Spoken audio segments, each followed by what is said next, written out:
हे guys, मैं हूँ Charu. Welcome to law school. मैं आपको लॉ के टॉपिक्स करवा रही हूँ। आगे बढ़ने से पहले चैनल को सब्सक्राइब जरूर कर लीजिए और बेल आइकन को दबाना ना भूलें।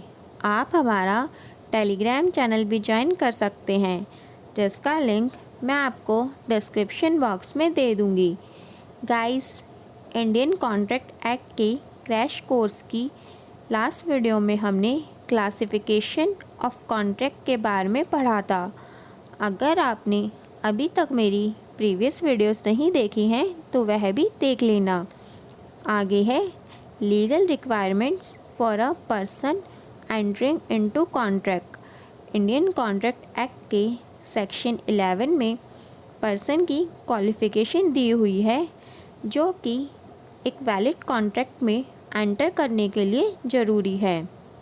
फर्स्ट है, उस पर्सन ने एज ऑफ मेजॉरिटी अटेन कर ली हो जिस कंट्री का वह सिटीज़न हो, उस कंट्री के लॉ के अकॉर्डिंग। इंडिया में मेजॉरिटी की एज इंडियन मेजॉरिटी एक्ट 1875 के द्वारा गवर्न की जाती है।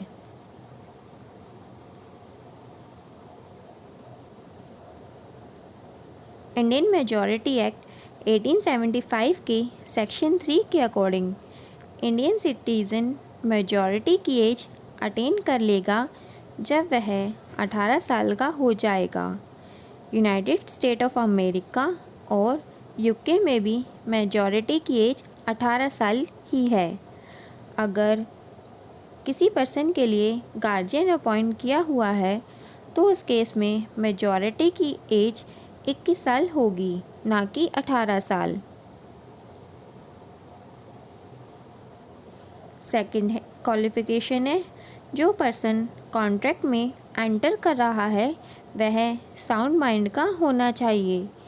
एक्ट के सेक्शन 12 के अकॉर्डिंग एक पर्सन साउंड माइंड का होगा अगर वह समझ सके अपने एक्शंस को और उनसे होने वाले कॉन्सिक्वेंसेस को और ऑब्लिगेशंस को जो कॉन्ट्रैक्ट में एंटर होते हुए उस पर इम्पोज किए जाएंगे। थर्ड क्वालिफ़िकेशन है, वह पर्सन किसी भी लॉ में डिस्क्वालिफाइड नहीं होना चाहिए कॉन्ट्रैक्ट में एंटर करने के लिए। डिस्क्वालिफिकेशंस।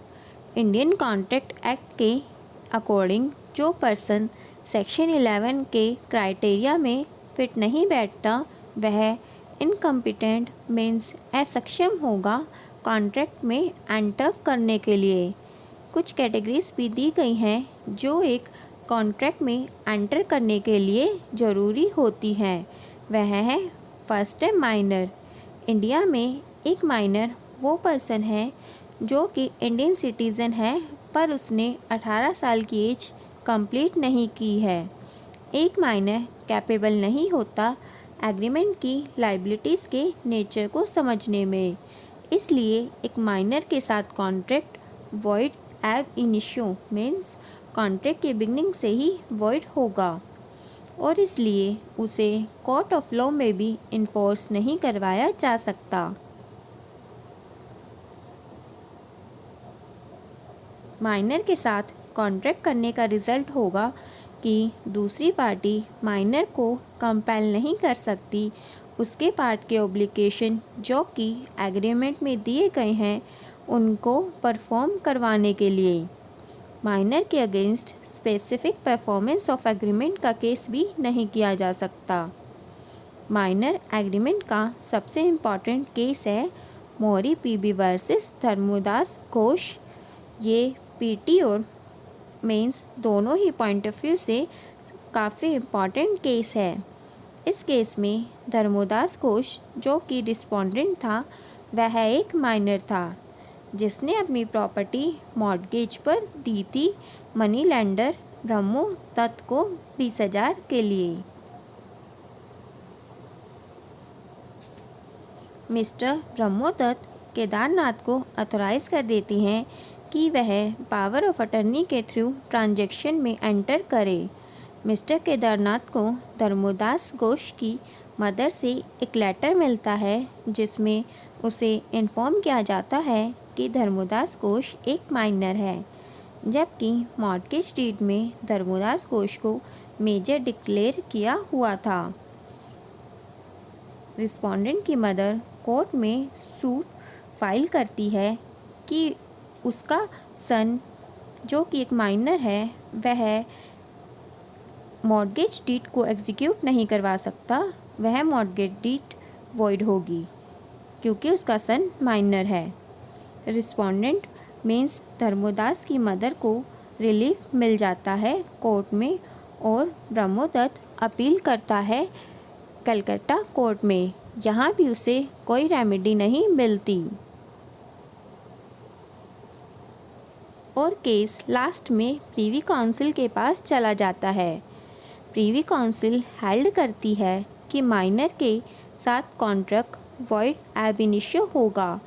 ट्रांसफ़र ऑफ प्रॉपर्टी एक्ट 1882 के सेक्शन 7 में भी बताया है कि जो पर्सन कॉन्ट्रैक्ट के लिए कॉम्पिटेंट है वही पर्सन ट्रांसफ़र ऑफ प्रॉपर्टी के लिए भी कॉम्पिटेंट होगा।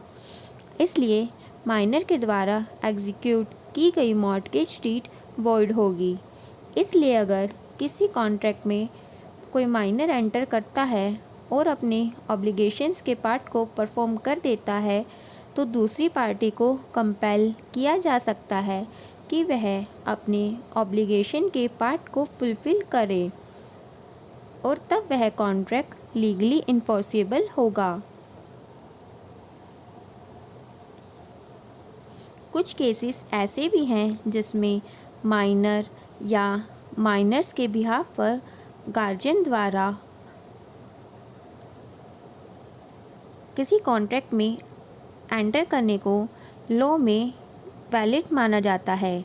जैसे फर्स्ट है माइनर या माइनर के बिहाफ पे गार्जियन द्वारा मैरिज के कॉन्ट्रैक्ट में एंटर करना। सेकंड है पार्टनरशिप कॉन्ट्रैक्ट में माइनर जो सिर्फ पार्टनरशिप के बेनिफिट्स के लिए एडमिट कर रहे, जिसमें माइनर पर्सनली लाइबल नहीं होगा पार्टनरशिप के लॉसेस के लिए। थर्ड है माइनर के बिहाफ पर माइनर की प्रॉपर्टी के गार्जियन द्वारा प्रॉपर्टी को का कॉन्ट्रैक्ट अगर वह माइनर के बेनिफिट के लिए है तो। फोर्थ है माइनर को कॉन्ट्रैक्ट ऑफ एप्रीहेंडेंटशिप। फिफ्थ है कॉन्ट्रैक्ट माइनर को गुड्स और सर्विसेज सप्लाई करने का जो नेसेसरी है लाइफ के लिए। इसके बारे में सेक्शन 65 ऑफ कॉन्ट्रैक्ट एक्ट में दिया गया है, जो हम आगे की वीडियोस में पढ़ेंगे। गाइस आज के लिए इतना ही। अगर आपका कोई क्वेश्चन हो या कोई डाउट हो तो आप मुझसे कमेंट बॉक्स में पूछ सकते हैं। बची हुई डिस्क्वालिफिकेशंस हम इंडियन कॉन्ट्रैक्ट एक्ट के क्रैश कोर्स की नेक्स्ट वीडियो में पढ़ेंगे। वीडियो अगर अच्छी लगी हो तो लाइक ज़रूर करना और अपने फ्रेंड्स के साथ शेयर करना मत भूलना। Thank you guys.